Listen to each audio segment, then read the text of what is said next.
Hi, everybody. Thomas Miller on the Fun Astrology video podcast. We're talking about Thursday, July 20th here, and this is a quagmire or a mishmash or a load of opportunities, depending on how you want to frame it up. We're going to talk about this chart today. I'm trying a little bit something different here, trying to get it happy for everybody. YouTube wants it this way, and see, I'm pushing out like no arms, right? And then Instagram wants it this way, and TikTok wants it this way, so I'm trying to make something that will work for everybody. Hopefully this does. We'll keep playing with it.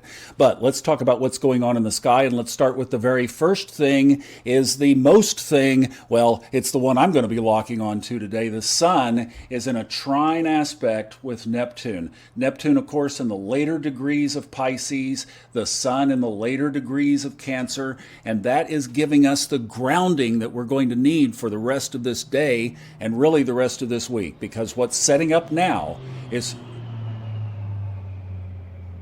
military flyover. That doesn't happen in these. I mean, it happens occasionally, but not very often.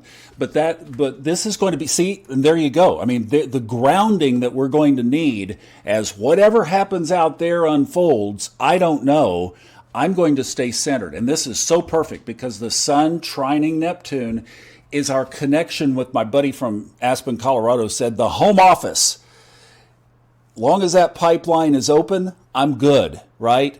And then we talk about what could come in the way of that, what can clutter that up. And there are a lot of things that we bring into our relationship with God, with Source. Remember Liz Green's book, Neptune is all about our reconnection with our Source. It's about reconnecting with God. That's the whole Neptunian path.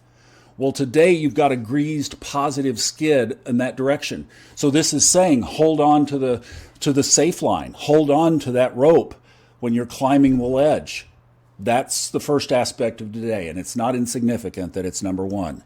Now, the next one that we're going to talk about is the moon. These times are Eastern times. 9:06 is when this one happens. The next one is the moon. The moon, let's see, the moon does what? Oh, the moon moves into Virgo. That's right. It's like, hello. The moon moves into Virgo at 1:12 this afternoon. And this is what I talked about on the audio podcast. And by the way, we have an audio version of this that's released at 3 a.m. Eastern every morning. Come join us. It's on all the podcast players. Fun Astrology podcast. But I'm looking at, look, so what is Virgo all about? Virgo is earthy. Virgo wants stability. Virgo wants to organize things. It wants order.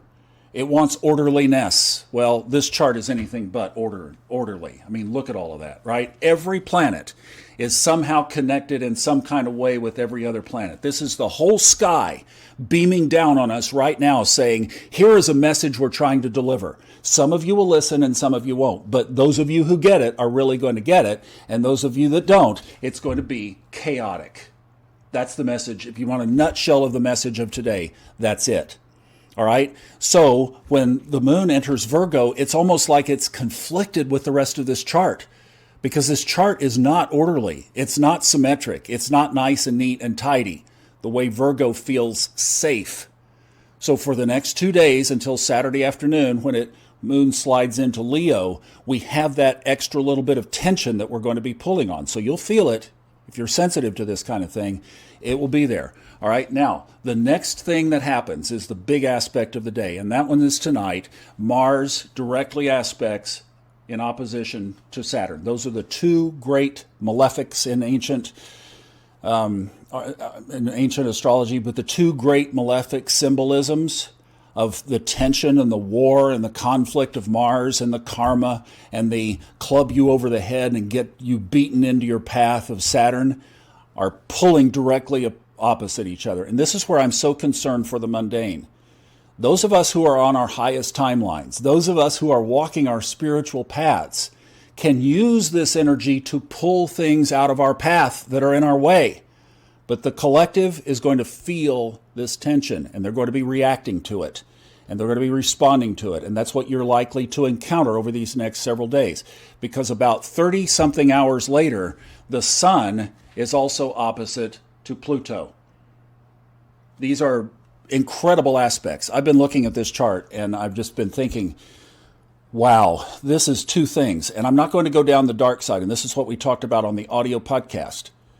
the mundane, the collective, the asleep, the unconscious, the people that don't have the connection to the home office, this is a lot of chaos. This is a lot of energetic chaos.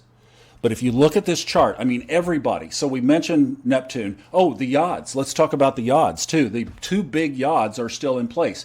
So this yod with Pluto, here's Pluto and Neptune are in a sextile. We've talked about this. Here's the yod pointing up here. Here are the two quincunx aspects. The two tip planets now are 3. Mars is still in it. Venus is very much in it, going retrograde on Saturday. It's barely at a crawl. And now the moon is going to cross right over the tip of this yod. And you don't think that you're not going to be feeling some of that. And then the other one is the south node here. Now these 3, these are at the base. There's the sextile connecting right there. And the yod goes up to Neptune. Boom, boom. So 2 witch's hat. One this way and one this way. And that is just adding and compounding that extra tension. We talked about this back on Tuesday, but just to know that this is a loaded up, energetic chart. Wow, boom. So what can we do about it? Well, with that tether to the home office, we can up our spiritual game. This is all about shedding stuff that doesn't serve you. And it's in every corner of the chart. The nodes are connected by a square. Uranus is connected to Pluto by a trine. And then look at all that energy. Everything is interconnected in this chart. So use that pull and really go deep down inside your life and really do some self-examination and really dig up the old stuff of anything that is in your way of this connection right here. Sun, Neptune. That's the one you want. Don't worry about the rest. Stay on that path. And that's your ticket through. Thanks for watching. I'll see you back tomorrow.